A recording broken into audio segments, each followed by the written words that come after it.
a classic does not mean best-selling. Literature is instead considered classic when it has stood the test of time, and it stands the test of time when the artistic quality it expresses, be it an expression of life, truth, beauty, or anything about the universal human condition, continues to be relevant. And this is why Great Expectations is considered a classic. The novel has withstood the test of time, and it appeals to all readers of all different generations and cultures. As Italo Calvino said in his book, "Why read the classics? A classic is a work which persists as a background noise even when the present that is totally incompatible with it holds sway." Dickens came from a lower middle-class family. Both of his grandparents were house servants. When he was 12, his father was put into prison, and Dickens had to work at a low-paying job pasting labels on bottles. He showed contempt for his work and felt that he was too good for it. This is mirrored in Great Expectations, as Pip finds his current life situation as a trained blacksmith demeaning, and he holds himself in high regard. Pip, also like Dickens, finds himself earning a lot of money later on in his life, and is disillusioned with the upper class. Throughout the novel, Dickens shows contempt for the aristocracy and its snobbery. Furthermore, the novel is set during industrialization. Machines were making factories more productive, yet people lived in awful conditions, which is seen in the novel. Merchants and manufacturers were able to amass huge fortunes, yet social standards and expectations still created huge social class distinctions. These situations are revealed in much of Great Expectations. Pip's change to a mere layman to a gentleman comes with it a new strict set of rules, which he has to get used to. Great Expectations is set in early Victorian England, with the Industrial Revolution sweeping the nation. This made it possible for regular people to make fortunes through capitalism. Pip represents two sides of the coin, a common boy and a gentleman. In Victorian England, social class was very important in society, and Pip was on both extremes of the spectrum. He is a blacksmith's apprentice and a gentleman. He represents how trades are passed down and how it is truly difficult to change your life if you're a commoner.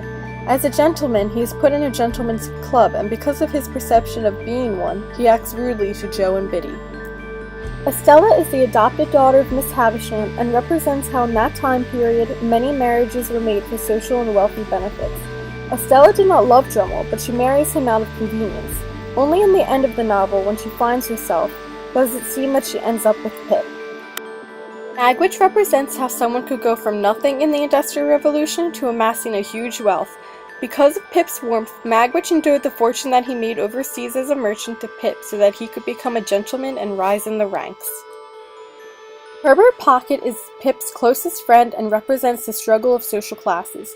It's his dream to be a merchant so that he can have enough money to marry the girl he loves. The central issue of money is highlighted within this character, because it is so important to have just so he can have the girl that he wants.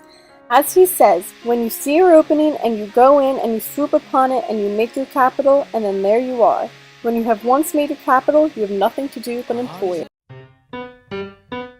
Estrella and Pip are playing cards. You can see the distinct social class differences between the two, especially because the girl points it out.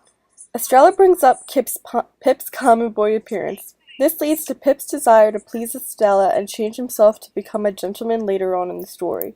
The film's adaptation of it is pretty sound to how Dickens portrayed it in the novel.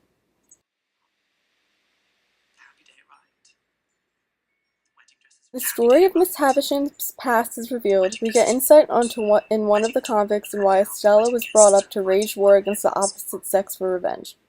Hollywood did a dramatic job at showing this scene, with contrasting the light and airy nature of Miss Havisham before she was crushed, and the darkness and decrepit nature of her and her house after she was left at the altar by her husband.